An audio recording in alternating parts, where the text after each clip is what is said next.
Al presidente dell'Associazione Volontari di Strada, Anna Marino, l'edizione 2015 del premio Solidarietà, istituito dalla Fondazione Anna Virone, presieduta da Nello Amel, che ogni anno assegna un contributo in denaro a favore di una persona che si è distinta per l'impegno a favore dei soggetti deboli, degli emigrati e per le attività umanitarie nell'ambito dell'assistenza e della beneficenza. È una gratificazione grandissima, soprattutto se lo si piglia dal punto che le persone capiscono il nostro lavoro, stanno apprezzando la nostra attività, l'importanza che si ha in questo periodo di grave crisi economica di stare vicino alla gente che è nella sofferenza, gente veramente che vive ai margini, è emarginata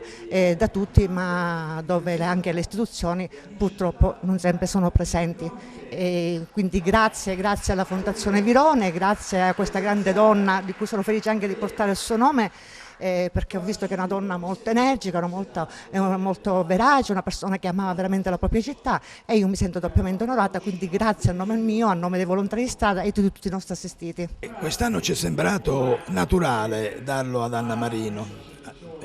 presidente dell'Associazione Volontari di Strada, che si è distinta per un'opera meritoria, assiste quasi 150 famiglie con grandissimi sacrifici e con grandissime difficoltà in maniera assolutamente gratuita e disinteressata. Una cosa unica nella nostra città, che ha bisogno di essere emulata per creare una rete di assistenza che è fondamentale e indispensabile per le crescenti povertà che ci sono nel nostro tessuto urbano.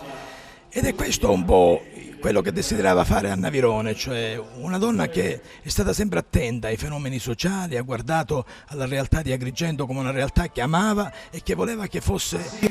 al di sopra di ogni ingiustizia e di ogni limitazione della libertà. Il principio solidaristico dovrebbe improntare tutta la vita delle persone e delle amministrazioni, per cui la città di Agrigento e l'amministrazione comunale guidata dal sindaco Lillo Firetto è fiera di questo premio e dell'impegno assunto da questa donna, impegno che oggi viene testimoniato nel tempo presente dai volontari di strada, che si spendono per la città a favore dei bisogni delle persone, dei bisogni talvolta più elementari che sono stati disattesi dal tempo. È un modo anche per sopperire ai disagi, alla